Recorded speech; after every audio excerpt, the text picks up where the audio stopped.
Friends, कैसे हैं आप सब? आई होप आप सब बहुत अच्छे होंगे और एकदम मज़े में होंगे।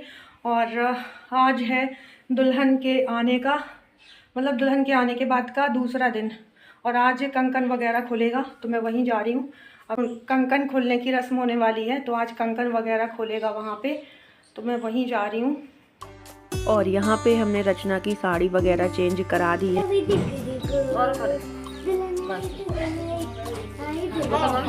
कि जो साड़ी कल वो पहन के आई थी विदा होके यहाँ पे, वही साड़ी पहन के ही ये रस्म वगैरह होती हैं। तो चाची ने कल तो चेंज करा दी थी और अभी ये हमने साड़ी चेंज करा के वही पहना दी है जो कल वहाँ से पहन के आई थी, क्योंकि ये रस्म वगैरह सब उसी साड़ी में होनी है। तो बस अब ले जा रहे हैं जहाँ पे मंडप है वहीं।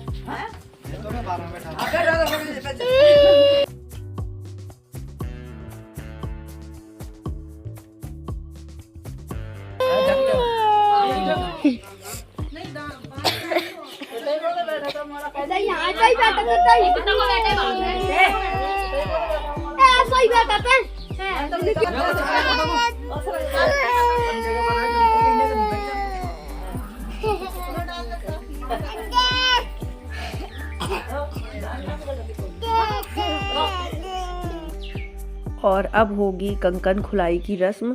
पहले रचना खोलेगी कंकन जो हाथ में बंधा है सूरज भैया के, और फिर सूरज भैया खोलेंगे रचना के हाथ का कंकन।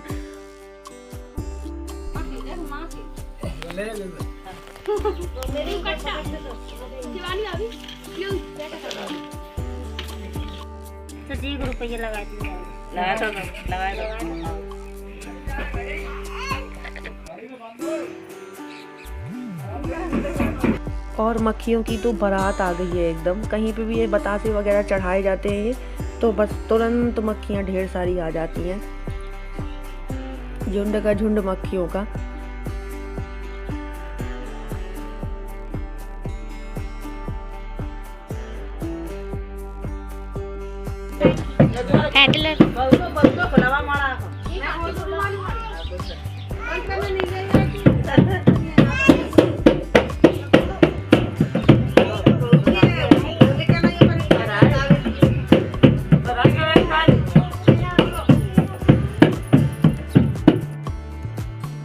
तो मैंने जो रुमाल वगैरह बंधी थी वो तो खोल दी है हाथ की, और अब रचना खोल रही है जो कंकन बंधा हुआ है सूरज भैया के हाथ में वो।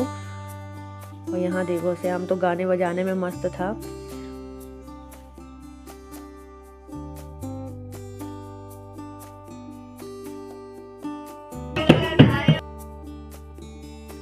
और जो सूरज भैया के हाथ में कंकन बंधा है ना, उसमें कई सारी गांठ थी, यानी कि हम सब लोगों ने लगाई थी एक एक करके, हम सब भाभीयों ने। तो उसमें 7 गांठ तो होंगी। तो वो 7 गांठ खोलने में बहुत ज़्यादा टाइम लग रहा है, और जिसमें ज़्यादा टाइट नहीं लगी हैं वो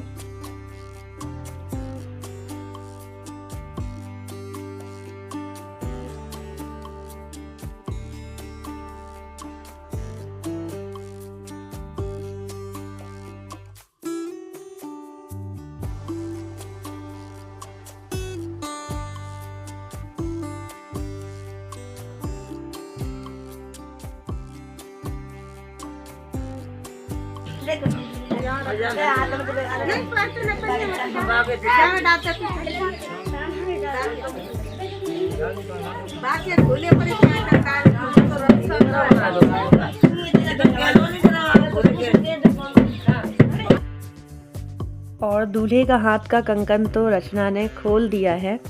और अब बारी है सूरज भैया की रचना के हाथ का कंकन खोलने की। तो यहाँ पे वो कंकन खोल रहे हैं। इसमें तो ज़्यादा गांठ नहीं है, और वैसे भी ये मोटा वाला कलावा होता है, वैसे कलावा का बंधा हुआ है तो वो जल्दी से खुल जाएगा।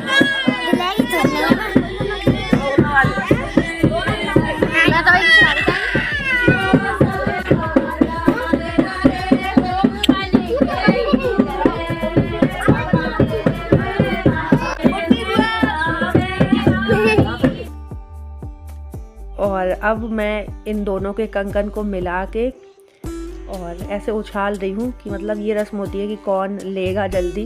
तो रचना तो ले ही नहीं रही थी और मैं उसे बोल भी रही थी बार बार कि तुम लो, है ना, कैच करो उसको, लेकिन नहीं, वो कर ही नहीं रही थी। हर बार सूरज भैया ही कर लेते थे।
और अब मछली घुमाने की रस्म होने वाली है। तो मतलब दुल्हन कढ़ाई में मछली घुमाएगी जो आटे की बनी हुई मछली है, और उसमें दूल्हा तीर कमान चलाएंगे, उसमें तीर मारेंगे मछली में। और तीर कमान जो बना के लेके आए हैं, धनुष बाण वगैरह, वो सचिन भैया लेके आए हैं बना के। तो उनको नेग चाहिए, जब तक मतलब नेग नहीं दिया जाएगा तब तक तीर कमान नहीं मिलेगा, ऐसा होता है। तो वही में सब बातें चल रही हैं कि खाली हाथ नहीं देना है, पहले नेग दो।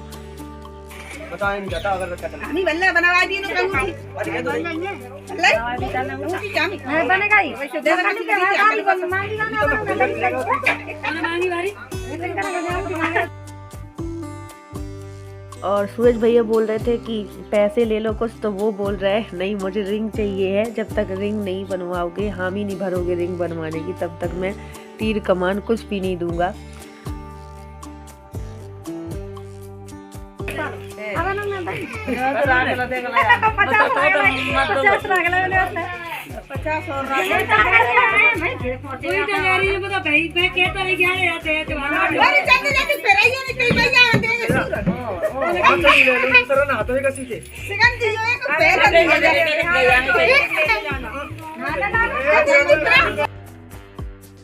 तो फाइनली नेंग दे दिया गया है। अभी हाल फिलहाल रिंग बनवाने की बोल दी है। और यहाँ पे तीर कमान सचिन भैया ने दे दिए हैं सूरज को। तो अब ये मछली जो है आटे की, वो जल्दी जल्दी घुमानी होती है। तो दुल्हन घुमा रही है और दूल्हे उसमें तीर कमान चलाएंगे। और मतलब जैसे कि ये होता है ना कि एक भी खाली जाए तो वो जीत मानी जाती है दुल्हन की, पर एक भी तीर खाली नहीं जा रहे थे, वो बार बार उस मछली में लग ही रहे थे, क्योंकि वो इतनी जल्दी मछली घूम ही नहीं रही थी। और जल्दी घूमती तभी तो तीर खाली जाते। तो इसमें तो दूल्हे की ही जीत हो रही थी हर बार।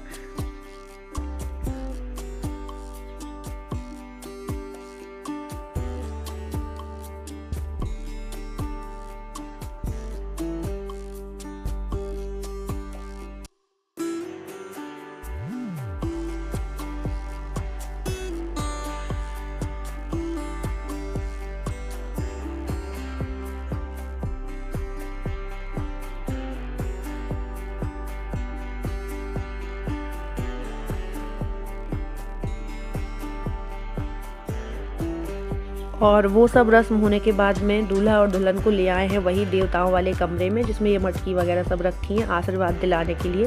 तो बुआ जी ने ढोक दिला दी है दोनों को, और बतासे वगैरह फिर चढ़ाने हैं। तो यहाँ पे फिर से चढ़ा देंगे।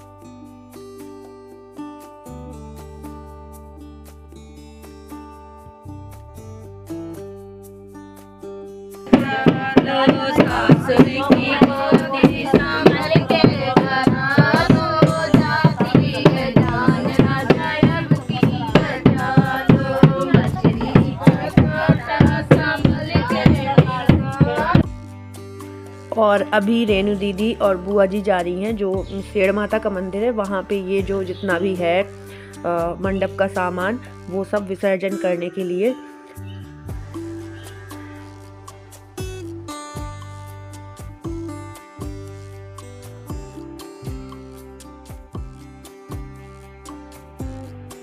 और दीदी बोल रही मैं थोड़ा लेट हो गई हूँ, तो कंकन खुलने की रस्म तो हो ही गई है। तो अभी दीदी आई हैं और यहाँ पे रचना का मुंह देख रही थी, मतलब मुंह दिखाई वाली रस्म कर रही थी। वैसे तो हम लोग बिल्कुल पास पास ही हैं, देखते ही रहते हैं, दीदी ने भी देख लिया था कल। फिर भी एक रस्म के तौर पे तो नेंग वगैरह दे के मुँह देखने का है। तो वैसे तो मैंने साड़ी वगैरह भी पहनाई है रचना को, तो मैं तो देखी हूँ, पहले भी देख चुकी हूँ। तो फिर भी अभी रस्म के तौर पे मैंने भी उसकी मुंह दिखाई की रस्म कर ली है नेंग दे के। और वही मैं हंस रही थी कि अभी तो मैं अंदर से देख ही के आई हूँ।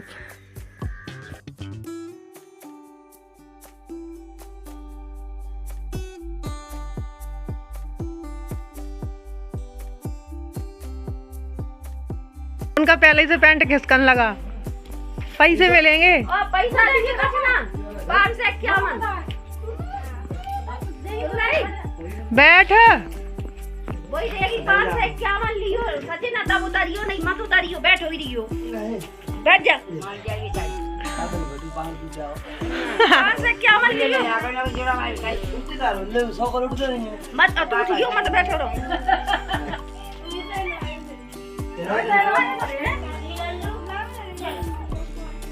तू उठियो मत तू तो 500 लेके उठियो। हाँ तो तू लेके बैठ। हाँ तो अभी तो जो यहाँ। और यहाँ पे अभी हो रही है रस्म जिसमें भाभी की गोद में देवर बैठता है। तो सचिन भैया बैठे हैं और दीदी मेरी बोल रही थी कि जब तक सचिन तुम्हें नेंग ना मिले बिल्कुल ना उठना और सही से बैठ जाओ। सचिन भैया कहे थे अगर मैं सही से बैठ जाऊँगा तो भाभी तो बिल्कुल ही मतलब दब जाएंगी, उन्हें परेशानी होगी। तो बिल्कुल थोड़े से इस साइड बैठे हुए थे वो। और यहाँ नेंग की बातें चल रही थी कि जल्दी नेंग दो तभी मैं हटूँगा यहाँ से। तो बस यही सब चर्चाएं चल रही हैं। दीदी कह रही है नेंग लो ज़्यादा सा और तभी उठना, वरना ना उठना।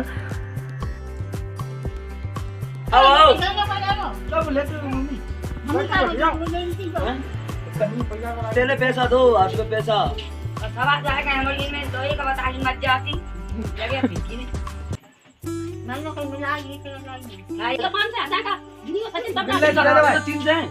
मैंने घर का वाली भीतर ऐसा कर लिया 100 का मिला 400 रुपए 500 करियो पूरे बचना का है घर की माया घर में 500 और बहुत पैसा ना बने कोई ओ यार कल का है हमारा बुबा चल देगा दियो बिल्कुल को अपने ने बाबू ले जाओ अरे ना मुझे कुड़िया भी यार ना बता दो मैंने तो साथ में ने को बिल्कुल दो हो जा मत मार की को।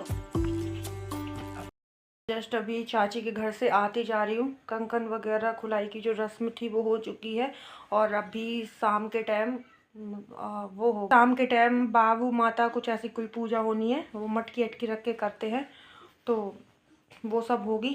और मैं तो अभी आ गई हूँ।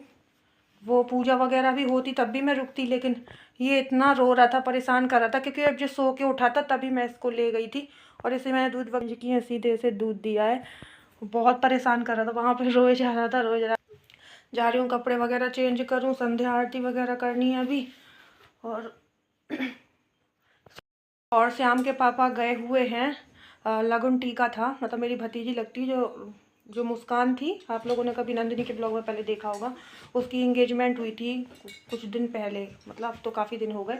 तो उसी की आज लगन टीका यहाँ से गया है, लगन टीका जो जाना था तो उसी में गए हैं श्याम के पापा। और देखो रात में तो मुश्किल रिटर्न हो पाएंगे।